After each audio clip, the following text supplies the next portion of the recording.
All right, let's get this thing pulled back into the shop.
So here's the lowering stuff we're going to be putting on the truck. We have some spring hanger drop brackets, some drop shackles. These should give the rear about 4 inches of drop. And we have some 3-inch drop spindles. I think we're going to take a couple leaves out of the back and maybe cut a coil in the front too and see how low we can get it before we need to notch the rear end and do some more stuff like that. So how this kit works, in the back here, we'll remove this factory shackle and put this longer shackle in, but as you can see, it hits the bed brace right here, so we'll have to notch that a little bit to clear. And then in the front, I have to take this bracket off. It's riveted to the frame, so I have to grind those rivets off, take this off, then bolt this one to the frame, and it'll lift this point up, which in turn will lower the truck. So as you can see, this is a 1-ton truck, so it's got a ton of leaf springs. We won't ever be hauling what this truck is rated for, so I think we'll definitely probably take this one out, maybe get rid of these, and then take a couple of the leaves out, and we'll probably end up having to notch the frame a little bit, take this bump stop out just to see how low we can get this frame before we actually have to build a C-notch and cut into the bed for a static height. Once we go to put airbags on this truck, then that'll be a lot more work. We'll be cutting into the bed and putting a big notch on this frame. We'll go ahead and unbolt this axle and start taking these leaf springs off. All right, I've got all the U-bolts off. Got the axle lowered down. I'm gonna go ahead and try to get this leaf spring pack out of here. Probably gonna end up buying new U-bolts when we put it back together too.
Kind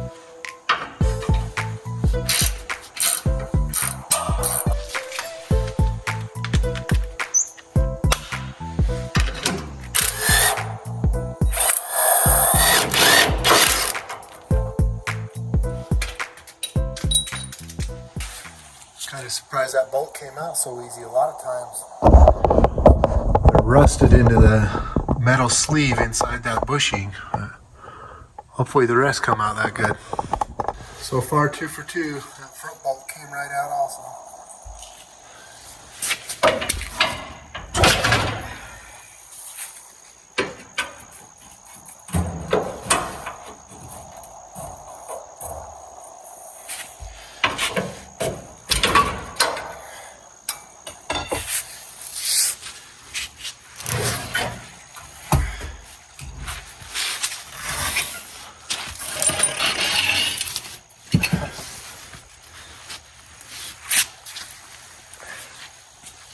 Man, that thing's a monster. Before I go ahead and take any of these leaves out,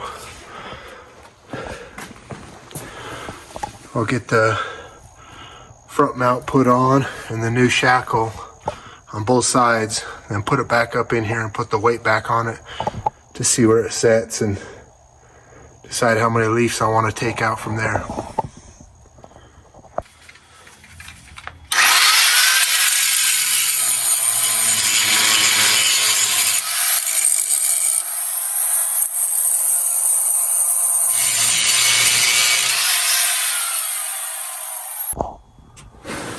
I'm taking these pads off because they'll just be in the way anyway and we ain't gonna need them.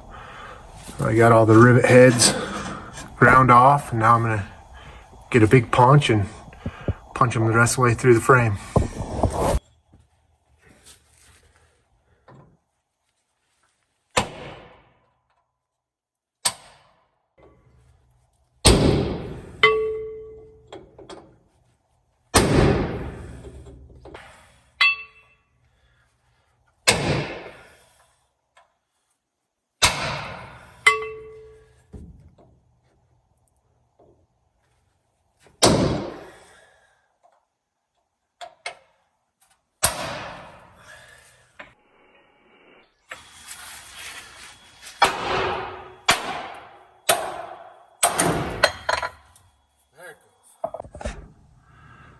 All right, I was able to grind these 3 off from the outside of the frame, but unless I wanted to drop the gas tank, I couldn't get to this side, so I was able to get these 2 from the inside of the frame.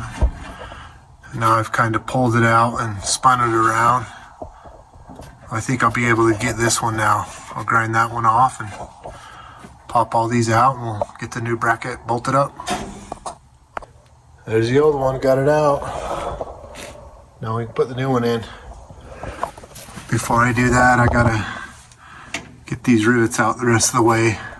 I will say, grinding them off from the inside of the frame and popping them out this way was a lot easier, but I could really only get to those 2 because this truck has a cross member in it. It's riveted in the same place that front bracket is, but I don't know if all of these trucks are like that, but this one is a 4-door long bed, so maybe if you were working on a short bed or a regular cab, that cross member might be in a different place. You could get to the inside of those easier. On this one, I couldn't, so that's how we did it.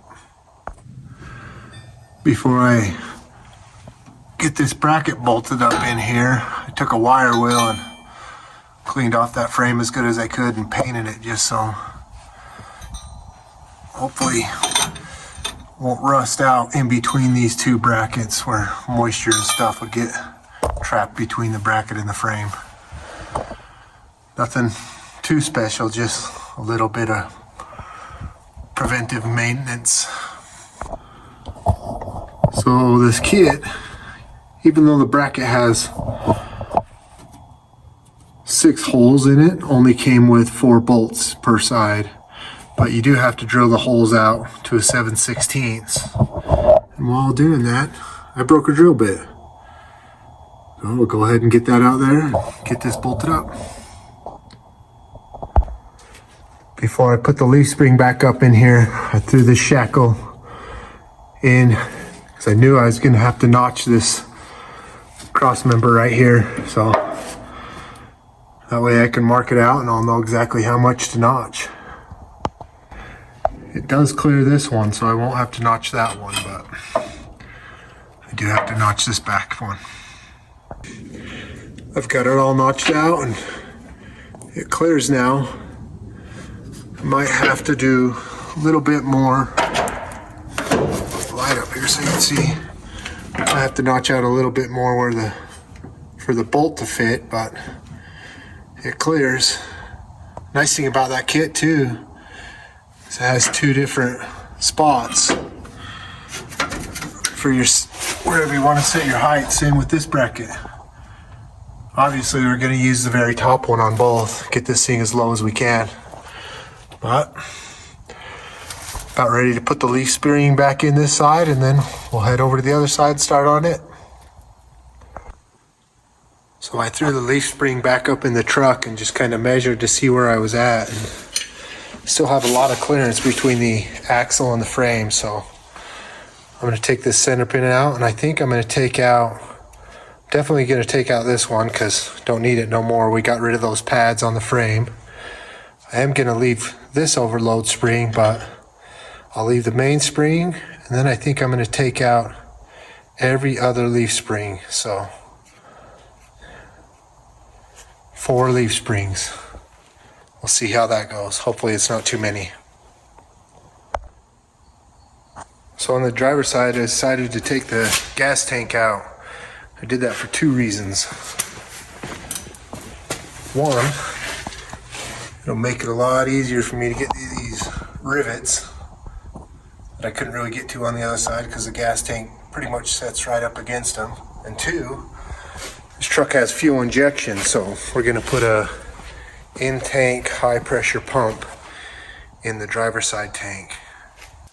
I got my new center pin so I can take these leaf springs apart and take out the leaves that I don't want.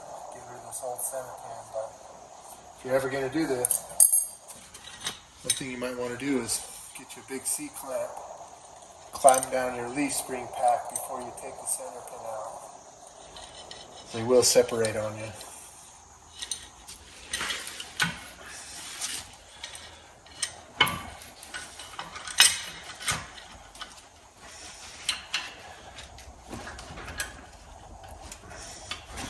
Show you what I mean right here. Take this out.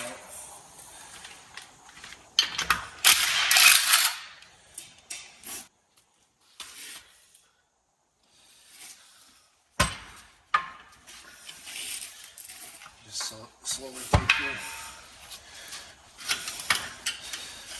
C-clamp off.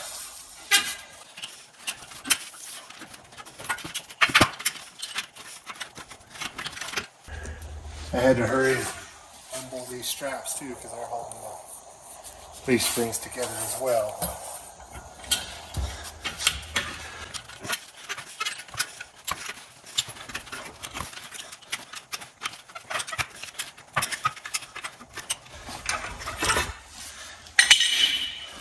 You can see how much that was sucked down in there, and that center pin was holding that. If we just go ahead and pull that nut off, them could pop out. Probably wouldn't be too bad, but better safe than sorry, I guess. I should have kept filming this leaf spring pack. It only separated a little bit. Once I took a hammer and hit that, this whole thing popped apart. New center pin is kind of a universal, extra long. You just cut it off where you need it. So I've got it marked.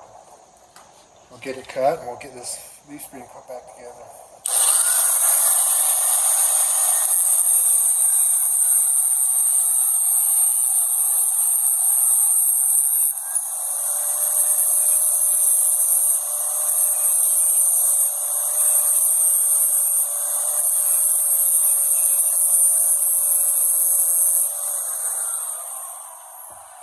Kind of help keep those centered while I clamp this back up.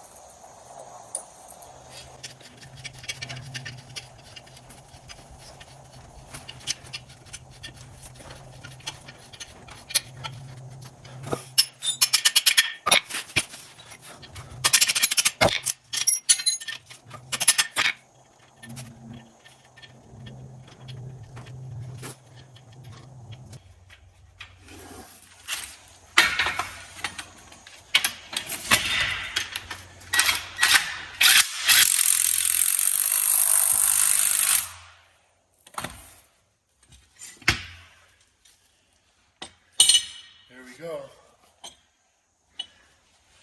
So it gives me 1, 2, 3, 4, 5 leaves plus an overload. That should be good for this truck. Under full compression, the leaf spring's hitting this cross member right here, so let's see if I can pull this leaf spring back out just on this back side and notch this a little bit, see if I can get it to clear a little better. The back is done. Got the tires just up into the wheel well just a tiny bit, and the axle to frame clearance is pretty good. I think this is about as low as we're going to be able to get this truck without notching the frame. That'll be in a future video when we finally put bags on this thing, but I think it looks good. Now it's time to get onto the front. For now, I'm probably just going to put the drop spindles in. Probably won't cut any coils till we get the motor back in and all the weight on it to see how it sits, but man, it's looking good. Not only did we lower it, but we made it lighter.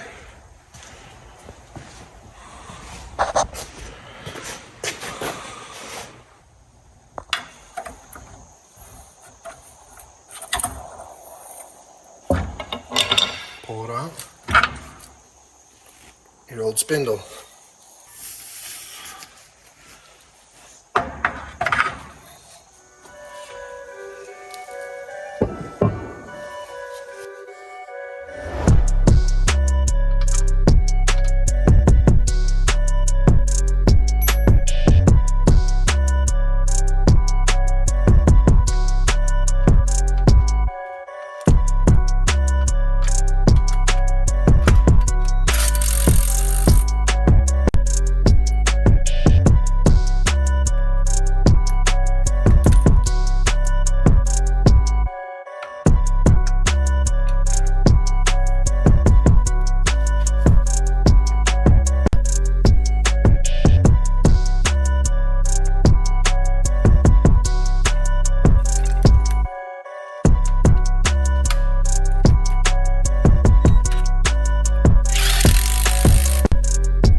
This shock later too, but for now, until I get in there and cut that coil and see where it needs to be, I'm just gonna leave it. I also left the cotter pins out of the ball joints, so I'm going to be pulling it back off when I do cut the coil, but I'll put new cotter pins back in when I do the final assembly. Well, there it is for now, until we get that 454 in to see where the suspension's going to settle. It's actually pretty close to level, but it's starting to look like it should. Low and mean. That's going to be it for this video. We got all the suspension on, got it lowered. Next week, hopefully we get started on this 454, get it put back together and get thrown in there. If you want to see more, subscribe to the channel. Come back and watch the build.